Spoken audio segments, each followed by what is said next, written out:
Welcome to Societal Shapers, a podcast by PL Cadilla, the place to get inspired, find your purpose and courage, and get tools to become the next female leader, creating real results and meaningful changes. Welcome to the next episode of the Societal Shapers. Today, I have here with me at 7 a.m. in the morning, Malaysian time. And what time is it in Canada, Olivia? It's just after 4 p.m. on the West Coast. Okay, and I have Olivia Wong here with me. She has such an incredible story at such a young age, and I cannot wait to hear more from her. So Olivia, take it away. Tell us more about yourself. Thank you so much, PL. I'm genuinely delighted to be here, and I'm really excited to be speaking to all of your audience listening at home. My name is Olivia. I was born in San Francisco, California, and I'm Asian American, so my heritage is Chinese. My parents were from Hong Kong and mainland China. And so really why I tell that is because half of my life I grew up trying to figure out what it meant to be American. I spent the majority of being a kid and a teenager really confused about who I was. I spent so much time trying to run away from my culture and fit into white culture and assimilate. And what's funny about the Asian American experience is once you become more of an adult, your whole narrative flips and you do the exact opposite. So now I'm struggling to figure out what it means to be Asian. Oh my God, it's like an identity crisis, never-ending identity crisis. But so far you seem, pretty well-grounded, got it all together. So, tell us more about what are the pivotal moments growing up and what made you study political science? Those are great questions. Let's see, pivotal moments. Well, I knew that I always wanted to be an entrepreneur because when I was 12 years old, I competed in some type of elementary school project and I ended up making a business out of it. It was a business and we sold hot dogs at recess during elementary school. And the only reason why I bring this up is because I remember my teacher said, Olivia, this is amazing. You're making $200 an hour selling hot dogs to fifth graders. What? I need to quit my job right now and do what you're doing in Golden Gate Park, which is sort of the park where there's a lot of street vendors in San Francisco. And so that was a really pivotal moment. I just knew from then, I always wanted to invent. I was a very creative person. Another pivotal moment that happened to me in my early 20s is when I came home from college. And there was this homeless man in my neighborhood. I had seen him since I was a child. I always knew what he looked like. He kind of looks like Santa Claus, like white hair, very round, very large, very old. And he would sit in front of this grocery store near my house in San Francisco. So one day when I came home from college, I decided for some reason I wanted to pack a bag of all the things that I think a homeless person would want. Like I had no experience being homeless, so you can imagine what I put. I put like aspirin and books, clothes, water, gift cards, batteries. Who needs batteries? Like, I don't understand why I decided to just accumulate this bag of items, but I did. And I was with my college boyfriend at the time. And so I decided I wanted to go deliver this bag to this person. So I walked down the street through town looking for him. And I finally found him. And I was like, hey, so I know who you are. Like, I've seen you all this time. And I just would like to give this to you. I made it for you. And he looked at me and he didn't say anything. And he was like, no. And I went, okay. I just took the bag. It was pretty heavy because it was this like really large gym bag. And I took the bag and I just turned really fast and walked home. I even forgot I was with my boyfriend at the time. So I left him on the corner and I just walked home and I started crying. And I'm a very sensitive person. Like growing up, my parents would have told me I'm sensitive. My friends, teachers would have told me I was sensitive. I didn't realize there's a word for being highly sensitive. It's called highly sensitive. And it means that you actually interpret and absorb energy in a much more attuned way. And so when the person said no to me, this man, I wasn't actually sad because he rejected me. I'm sure there was a part of that, like my ego was bruised. I was like, oh my God, this homeless man rejected me. I was trying to help him. But really what made me so sad was I was trying to help someone and I didn't know how to help them. I couldn't make it work. Like I tried really hard to think through all of the things I could do to like really make an impact in someone's day. I just wanted to make him feel like he was cared for and loved. And my failure to be able to do that made me really sad and depressed because I thought, I don't know what to say. I didn't even ask for his name. Like, why did I fumble so hard? How come I couldn't get out the right words? How come I didn't even know how to ask, well, why don't you want this? Like, what is it that you want? Like, how could I help you? How could I help you live a better life, a dignified life off the streets? So that experience cemented me and it haunted me for years. And it And made you me, never found out what no, was the reason? Oh my God. no, I know his name though. His name is Clive. And he still is in San Francisco to this day. Oh I my just haven't God. seen him in a while because I don't live there anymore. Yeah. Oh wow. I mean, but when you mentioned how that incident has kind of stayed with you for the longest time, how did that make you feel for the longest time? Was it reject you? Because you said it wasn't rejection, right? But just what was it? It's hard to explain, but if there are any people who want to build a business or who work in the nonprofit world, who want to serve other people, you will have this experience when you're building something and you put it in front of the person, your eyes are bushy-tailed and they're bright and you're so excited to show them your creation, and you see how disappointed they are on their face that it's not what they wanted. And I think what that really is the teaching of humility. So the reason why I tell this story is because as I said, I was completely humiliated and it stuck with me for a number of years. But it was because of that experience I started studying. I studied human-centered design. I studied design thinking. I got really obsessed about user-centric design. And really what that is it's a process that helps you ask the hard questions. Like, oh, hey, I noticed that this isn't working for you right now. Can you tell me more about that? Yeah. I noticed that, your engagement is down. Like, can you tell me more about that? Like, oh, I noticed that you said you really hate this. Like, tell me more about that. I didn't even know how to ask those questions. And now through my studies of like understanding design and innovation, and I'm an innovation consultant and expert now, I understand what questions people ask to really get down to what is the heart of the question, which is, when you build something, how does it fit into someone's life? And so that moment really was the initiation for me to become a career person on this trajectory of building one of the best leading consultancies in the world for business design and innovation. Yeah, well, that's an amazing story. So, tell me more about this human design approach that you talk about, because I know in your profile you mentioned that you started 4 businesses. Maybe you can share a bit more about the 4 businesses and what is the main focus now? I would love to. So my first 2 businesses were very well intentioned. Like I had a dream.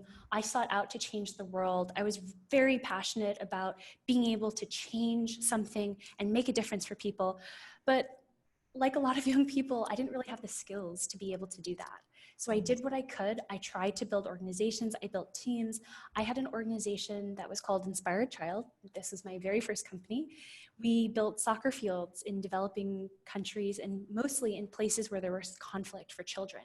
So what's really exciting and kind of fun and just very nostalgic about that is human-centered design is really about doing a lot of research and working one-on-one with someone to understand their reality. A lot of times, especially in the startup world, this is so common in Silicon Valley, people build in a vacuum. They go, oh, I have this great idea, this cool idea, this sexy idea, and I'm just gonna build it out, raise $10 million and sell it off and exit, and that will be perfect. And the problem with that is you can't really sustain funding if you don't have traction. And traction is sort of the sweet spot where what you've built is desired and wanted by the world. And we call that product market fit. It's just a very basic sort of general startup term. So human-centered design, and there's a lot of different methodologies for this. I teach one called prototype thinking. There are plenty out there like design thinking, and actually it's called human-centered design. But all of these processes are really just tailored to helping you get to the point where you can solve for product market fit faster. So it means you understand what your customers want, you understand what fundamentally drives them, Like you get what pain point you're trying to solve because you're asking for their feedback, you're interviewing them, you're testing, you're validating your solution. So you make sure that you don't spend like 3 months building the wrong thing only to launch it, to lose all your money because no one actually wants the thing that you Yeah. built, which is my experience, right? With Clive. Yes, exactly. So you Yeah. said that was the first business you built. Then what was the second and the following? So I had a lot of different companies and they spun out. I worked on an organization called IA. It was Independent Awakening. That was another company that spun out to a company called Global Grit, which I worked on for a number of months to almost a year. I actually came out to KL to work on that project Oh, wow. because there was connections to a company called Mind Valley and we were sort of working in tandem together. Okay. But that was the second company. My third company is Prototype Thinking Labs, which I am a co-owner. I guess you can call it a co-founder, but it's really a consultancy, so we don't use those terms. And I'm a senior partner there. And my fourth company is a company called Women Boss, Mm. and we help women develop the tools to multiply their earning by 10x or more. So it's about finding the confidence in yourself to ask for what you want, salary, compensation, finding the confidence to promote yourself through marketing or sales, and then actually finding the right tools through savings and investing and all different types of vehicles to really get you to be making 10 times more than you currently are. So that is me in a nutshell from on the business Wow. side. That is a handful. I know, Olivia, right? so Olivia's 28 years old. I mean, can you imagine this girl at 28 and having all this under her belt? So I think all that is very exciting, Olivia. And as I mentioned earlier, before we started the podcast, we want to get to know a bit more about the hard stuff, right? So before you got to where you are today, I'm sure there's a part where there's a road less traveled story where people are probably more keen to understand and to learn. What were those barriers or challenges, especially being a female entrepreneur?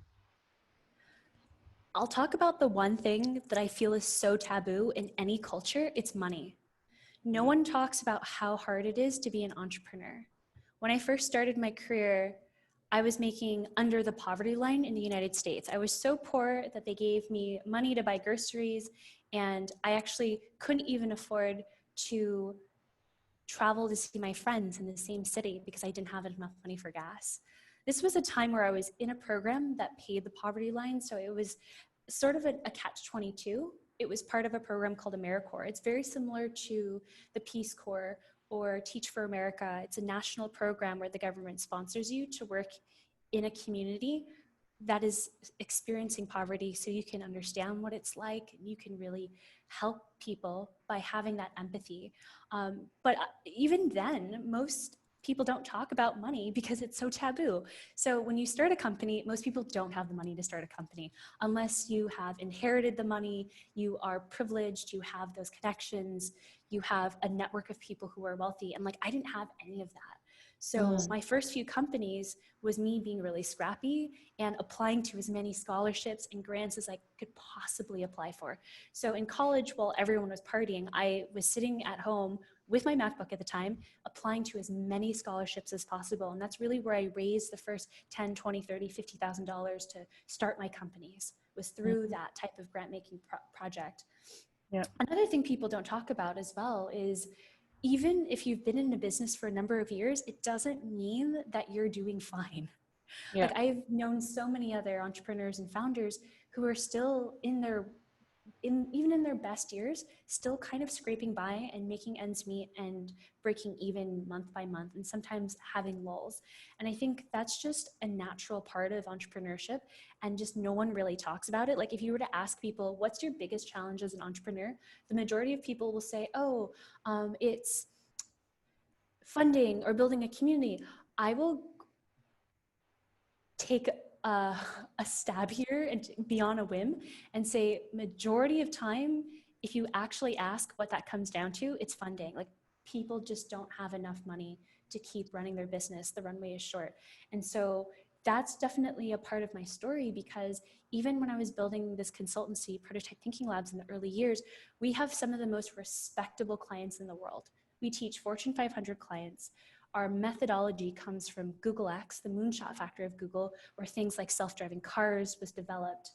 We have the best status quo, right? Like it is there's a lot of social proof, there's a lot of credibility, and still building a company from scratch means you still are facing the same kind of problems that every entrepreneur is, which is cash flow, unless you have found product market fit and scaled.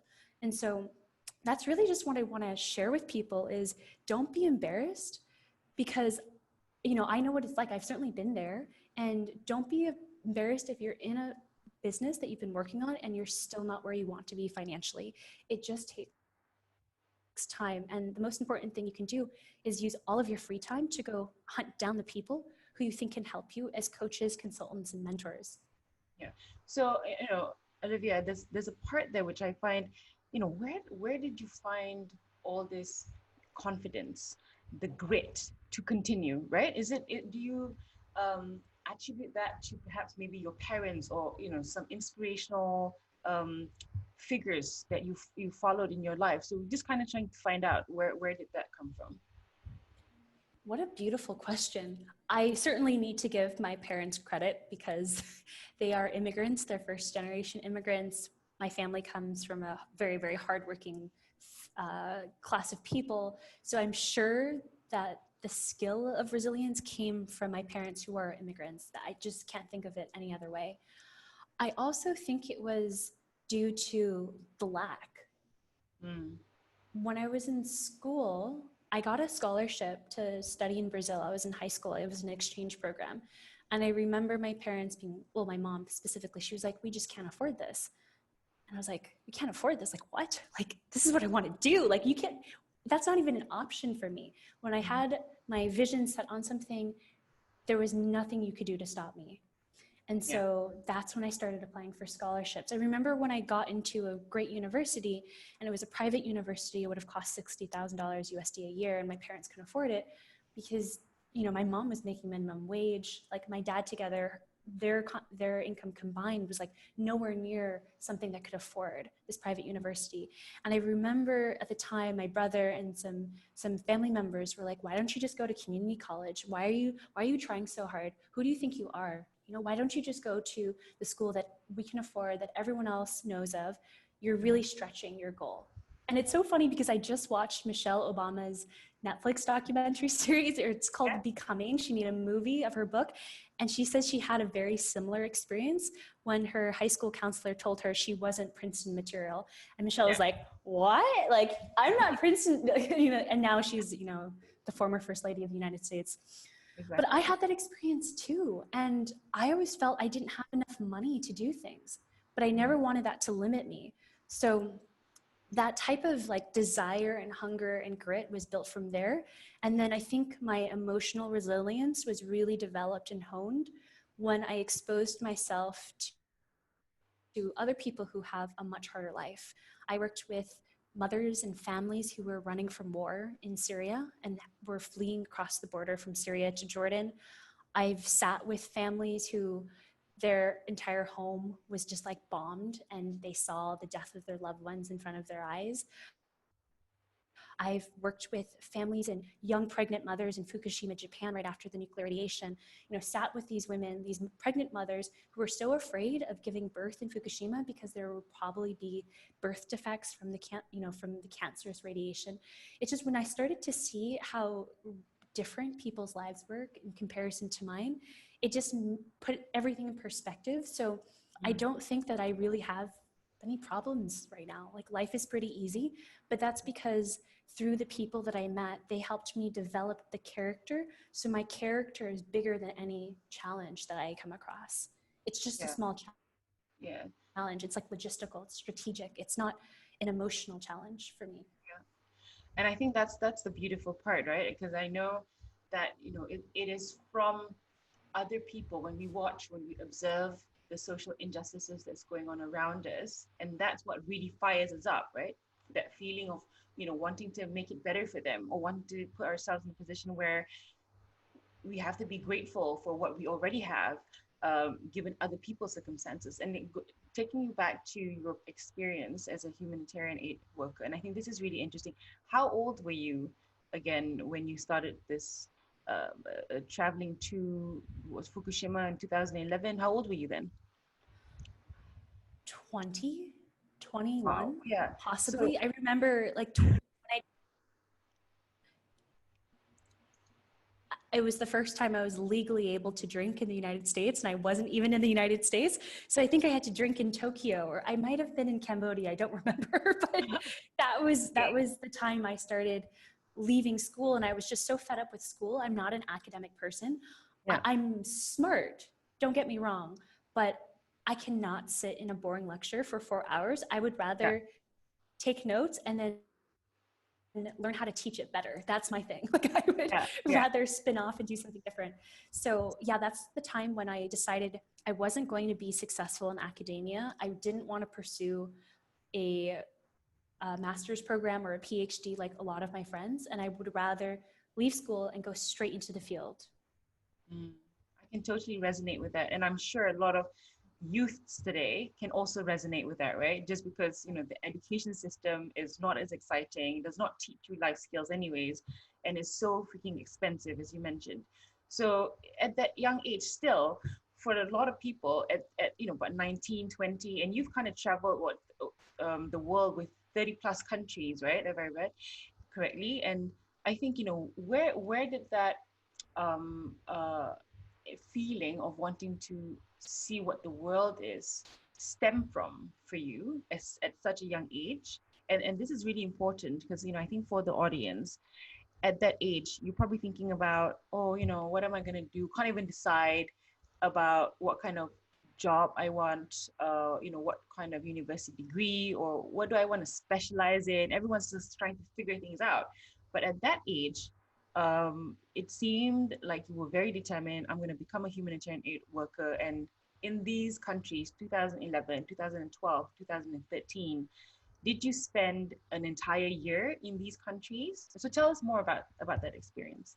Yeah, definitely. Well, the the impetus for all of this really came from an experience I had when I was 16 years old. I was in San Francisco, and there was a company and an organization called MSF, Doctors Without Borders. It's very famous. These are doctors who volunteer their time to go into places of war and serve on the front lines. So they're serving in places like the DRC and the Congo, Yes. or in Gaza, in Palestine.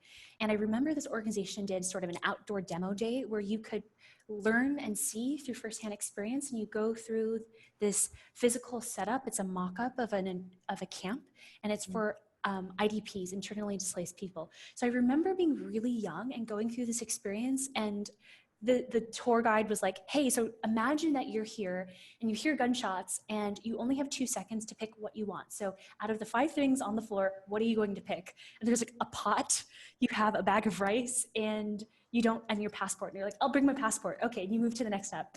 Anyways, that was the experience that taught me that I really wanted to serve and be a humanitarian aid worker. Like, it was just always in my heart. And I think around the time I was like 21, 22, 23, I realized that school was not lighting me up. But what was really lighting me up was this one class that I took on distributive justice. And it's basically like, if we have this many resources in the world, who gets those resources and how do we choose? If there's a dying child who lives in a developing country and and another child who lives in your backyard who's also dying, how do you choose who to help? You can only choose one. And that was such an interesting class for me because it kind of took education and stopped making it a toy problem. I could actually think about, well, there's a crisis happening in the world, and it's happening in Syria. Who are we going to fight for? Are we going to care about the people who are miles and miles away from us? And it was around 2011, I had an opportunity to go to Japan, and it somehow coincided with the fact that the nuclear disaster and the Tohoku earthquake was happening around the same time. So I knew this was happening. We saw it happen. A lot of people decided they wouldn't go to Japan, and they said, I want to go. Because I want this to be more than just an educational trip. I don't want this to even be a study abroad. I want to go there and I want to do what I can and help because I could speak Japanese. So I think if someone were to say, like, Olivia, what was it that helped you understand that you wanted to go, and like, how do you travel and how do you just choose that path? And the only thing I'll have to say is, like, we all know the answers. We know ourselves very well. It's just society teaches us to stop listening. Yeah. We are taught to listen to our parents, what our parents want career-wise, you know, who we're going to marry. It's all dependent on what other people want for us. And I just had a really fortunate upbringing where my parents were not tiger parents. Like my mom is the exact opposite of a tiger mom. She doesn't care what I do in school. I came home with the C once and she said, "Great job." And I was like, "What? Like I got a C." And she goes, "Yeah, like at least you tried your best." And I said, in my head, I was like, "That's bullshit. Like I wanted an A." But Yeah, I we had, feel the Asian parent. right. Yeah. And it's not just Asian. I hear parents of all nationalities and ethnicities are the same, Yeah, you so know, that no was matter. kind of like a continuing question. Sorry to interrupt, but you know, No, when not you at all. wanted to work in Japan as a humanitarian aid worker, I can already hear the voices of my mother who would be like, "Are you insane? You know, you're gonna die when you get there, and all of these other things, all this risk, and it's just ridiculous. And you know, don't even think that I'm gonna allow you to go. Otherwise, I'm gonna disown you and things like that, right?" So, did you have any of that, and how did you overcome it? Absolutely. No matter who you are, no matter if you're the coolest person in the world, like your parents will still care about you and tell you can't do things. I don't know anybody who doesn't have that. The only thing is that conversation happened much earlier in my life because I was a very rebellious teenager. I was a very good teenager. I follow the rules. I care about people. I'm never late. I don't play hooky. I go to school. I get my grades. I'm on track. Like that's the kind of person I was. But if I really was passionate about something, no one could tell me I couldn't do it. So remember when I told you that I went to Brazil when I was 16? My parents, well, my mom and my dad were not so excited about that. Mm. Rio's somewhat dangerous. There are a lot of Yeah. slums, a lot of crime. Yes. Um, and I was going to go by myself. So that was very scary for them. I think I broke my parents in at 16. So by the time Japan came up, like years later, they were like, fine. When Syria came up, they were like, we can't stop you. When I said I want to leave the US and move to Canada and I don't know anyone who's there, they were like, okay. They were like, "We can't put a leash in this girl." It's like, okay. Exactly. It's like, there's no chance. Yeah, so going back to your experience, right? So did you spend a year in each of these countries? I was in Japan for over a year and a half. I lived in Tokyo and I worked in Fukushima. Some weekends I would take the train. I mean, it's not as scary as you think. You literally just take the train and it's an hour outside of Tokyo and everything is still open. It's just a centralized location where there is a lot of radiation. In Syria and Jordan, I was there for a number of months. I think it was somewhat short of 2 or 3 months. I had to leave because there was increased tax and a lot of violence that was happening. And there were sarin gas attacks in Aleppo. So it just became really dicey for mostly foreign nationals. And I just decided to go home early. Yeah. And so what were your biggest learnings from each of these countries that has kind of sat with you till today? My biggest learning from being in the war zone in Syria and Jordan was, and it's not in Jordan, it's actually just at the border of Jordan, but my biggest learning was that fear is the cause and root of war. Fear. It is an emotion. We could, Mm. the entire war was caused by fear and many other things that are politically out of my control to explain in this podcast. But so if fear is the root of the suffering, then could we not eradicate and end our suffering by eliminating fear in our minds? Because when I was there, I could feel like it was so tense. I could cut the air with a pair of scissors or a knife because the fear that people were energetically omitting Mm. was so intense and palpable. And I felt everywhere I went, I was just stepping on eggshells, you know, really being sensitive to all of the people, all of the situations that I was in. And so that insight really led me to pursue Buddhism and understand consciousness. So I started studying mindfulness and consciousness in Buddhism. And I learned from actually doing a Vipassana, which is a 10-day meditation retreat. I did that in Burma. That fear is a state of consciousness and it's a state of mind. And we can actively choose to believe in fear or we can choose to create more beautiful states like happiness and joy and altruism and reverence and gratitude and compassion. And you can do that. It's just like practicing a muscle. It's learning like any other skill. And if you can cultivate those states of mind, you can eradicate fear, greed, jealousy, and delusion from your consciousness and who you are and how you operate in the world. That is the single most important thing you can do for world peace. That is what I learned, because I actually also studied at this other center called the Vedanta Academy in India. And I asked this like guru, who's the guru of all of these people, like people fly around the world just to sit in his presence, to listen to what he has to say. And I remembered I asked him, I said, how does someone even go about helping the world? Like we have all these philanthropists who like put money and they throw money at problems, and like that's not a bad thing, but what do you actually have to do? How do you get to the origin of suffering? And he said, Olivia, like what these people are doing, like Warren Buffett and the Gates, their contribution is admirable, but it's a drop in the bucket. You have to start from where the problems originate, and that's from the mind, and it's from the suffering that comes from anger, jealousy, and greed and fear. So I was like, okay, wow, you just hacked like my whole career development. I'm gonna focus on just helping people eliminate fear. Like that is my thing. And we're gonna build more beautiful states of consciousness, of love, of generosity, of empathy. And so that's really what my whole life has been about. But I just don't publicize it. I don't tell people because it's not like the sexiest thing. Of course.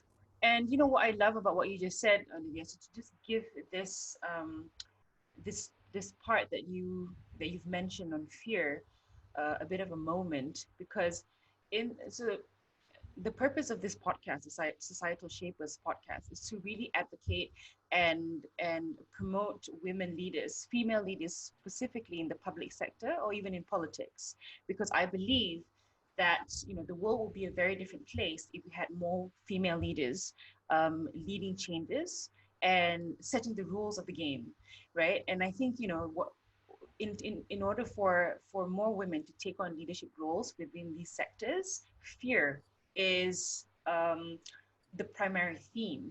The fear of being judged, the fear of being criticized, the fear of character assassination, because that's usually a political tool. So, and I think this is a really important moment to just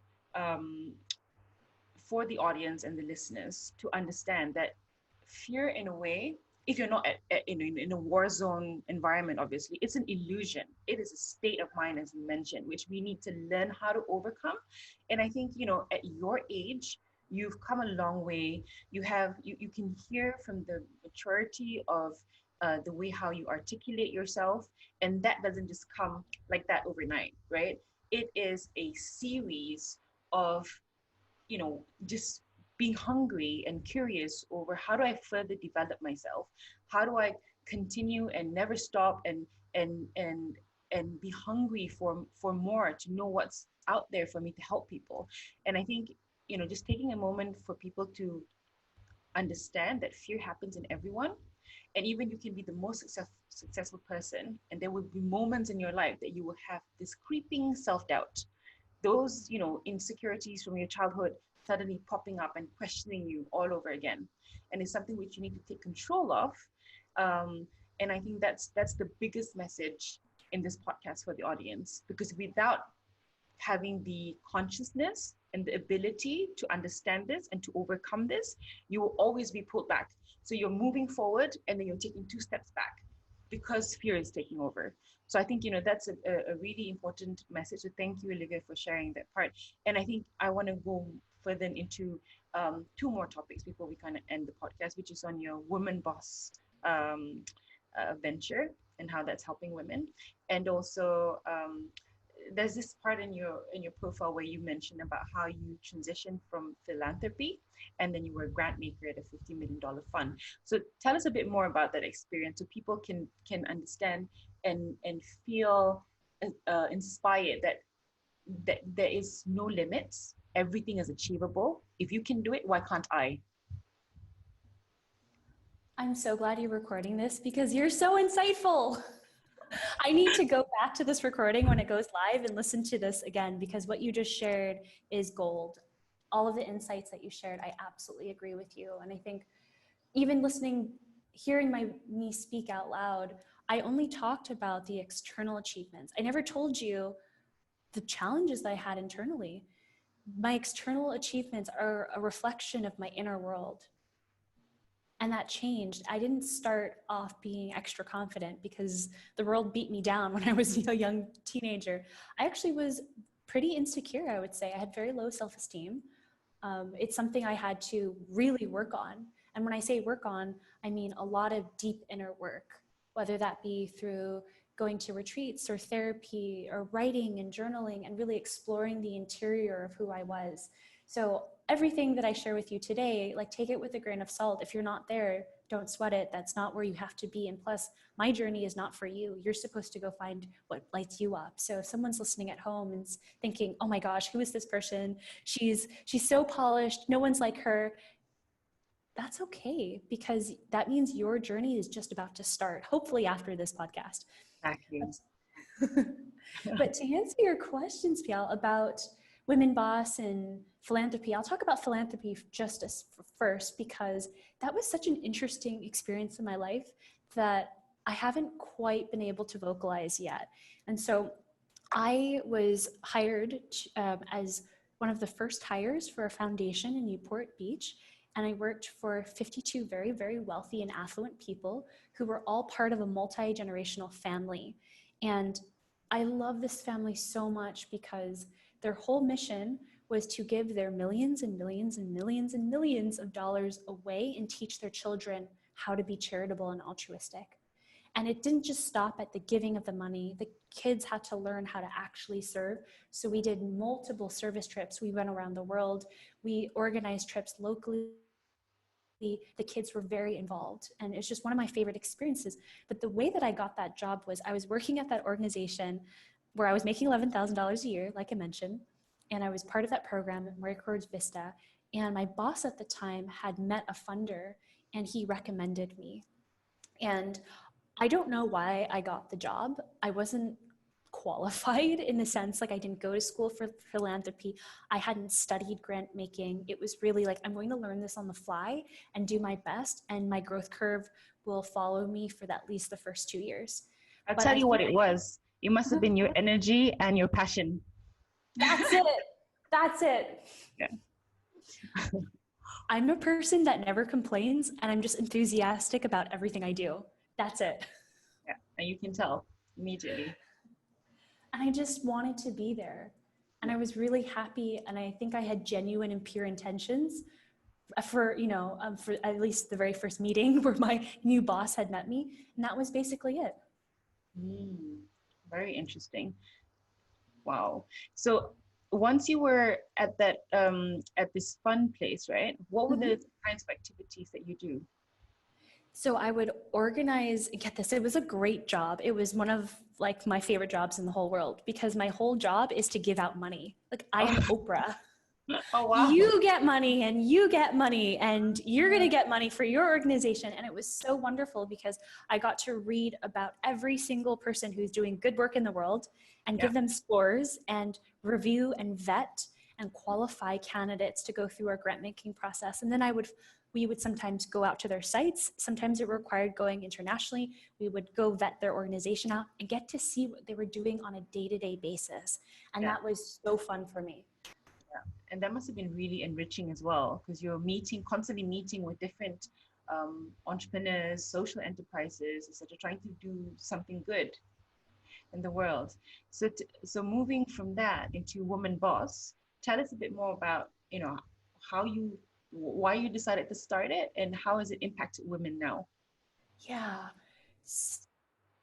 Some of the most, like, you've asked me about pivotal experiences. One that stands to mind is I was actually at the foundation and a friend was asking for my help. She said, someone is about to sponsor me. I don't know how. It's this anonymous foundation that is about to sponsor me.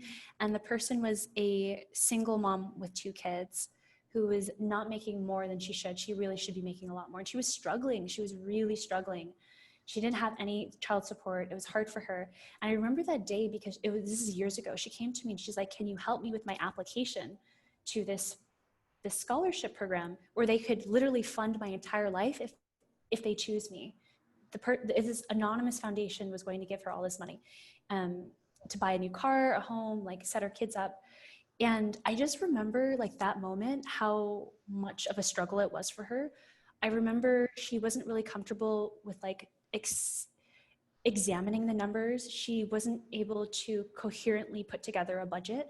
And I went, oh my gosh, this is so easy for me. Like, let me do this for you. So she sat next to me. I brought up a spreadsheet. I asked her all these questions about her financials, her personal finance, and I helped her like create a budget. And that budget would be presented to the foundation and they would grant her the money based on that budget. And I remember when she came to me, she quoted herself honestly like $20,000 to $30,000 less than she should have. I was like, how are you even making this work? Like, it doesn't make any sense to me. So I helped her with that budget and we talk about it now. Like I just actually spoke with her the other day and I say to her, do you know that what you did for me? Like you thank me for that day. Well, I thank you because I realize I really want to empower women and I want to help them with their personal finance because women are the poorest people in the world, hands down. There is every statistic you want to look at. And I take a lot of my research from Oxfam. Women are the world's poor. We work in the lowest paying jobs. We will take 170 years just to get to the level that men make. There's no country in the world that has reached economic parity between the genders. So for me, and let's like tie this back to something that's relevant right now, the pandemic. Domestic violence has surged by 300% in North America. It is on the rise everywhere. And I know from my experience of working with survivors of domestic violence, a huge part of the reason why women don't leave is because they can't afford another apartment. They don't have access to their personal finances. So what I'm doing at Women Boss is not just helping women who need that personal finance so they can live a liberated life and be independent from their abuser or someone who's not respecting them. It's actually because I believe that we are to empower women, it has to start by giving them the financial power themselves to have a job, to have a bank account. And like, these are all very contemporary things. Women didn't have bank accounts. Like we weren't allowed to own property in our name. So we have a long way to come. And I just think right now, most of the world is being dominated by men and the financial structures too. So at Women Boss, what we do is we train women in very practical skills. How do you negotiate your salary? What are the scripts? Do you have a script to talk out how to negotiate your salary? How do you pick that number? How do you back yourself up? How do you have the confidence to go sell that?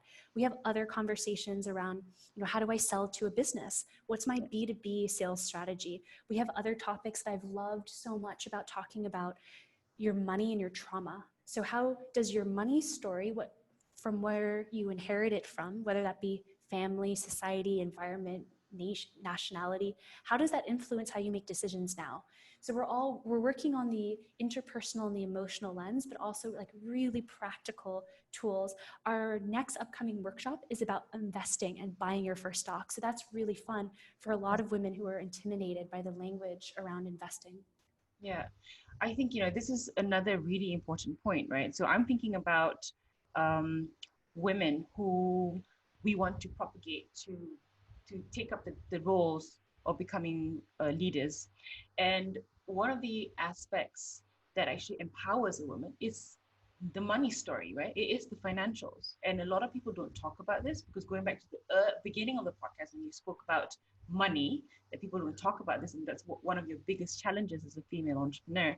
And just in general, people don't speak about money, and which is something which is limiting, I think, especially here in Asia. So a lot of people don't really talk about money, and I want people to know that you have to not just talk about money, but to empower yourselves on how to take back control over your personal finances. Because in order to feel confident as a woman, it is a non-negotiable. People just need to get onto the bandwagon. And I have a question here that was going to ask you about, what are the areas in your experience feel that women need more support in? And I think the question's been answered, in personal finance, in taking control over your money story.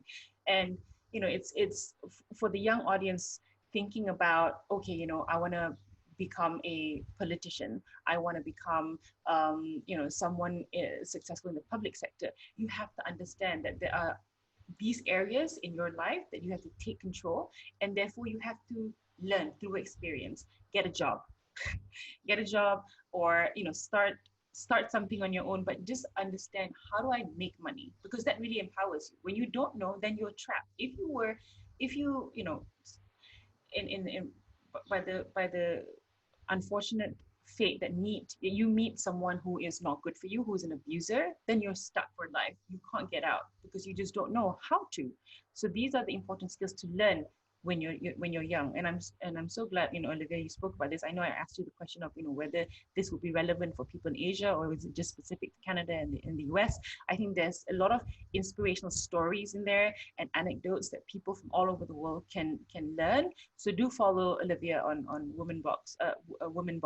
I will also share the link to your to the Instagram profile, Olivia.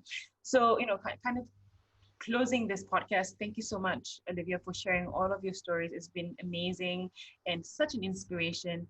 I wanted to ask you, for our young audience, who are perhaps the people that you draw inspiration from? And is there a book that you would recommend to the audience? So to answer that question, I can share the people that deeply inspire me. I mean, I'm a huge fan of Alexandria Ocasio-Cortez. She's the youngest congresswoman in the United States. She represents a lot of things that I think are amazing about women. But actually what I would say to anyone listening at home is, don't choose the person that inspires me, choose the person that inspires you. It's all about who in the world represents the values and the personality and the culture and the ambition that you seek for yourself. Go find, whether that's a celebrity. I personally have people that I look up to. I have a vision board. I like to see their image.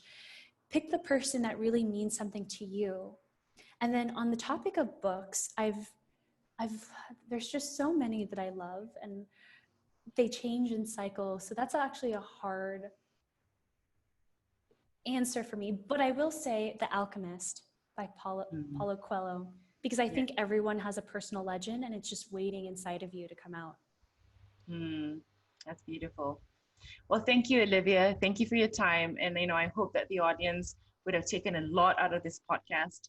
And yes, hope to see you back in KL someday.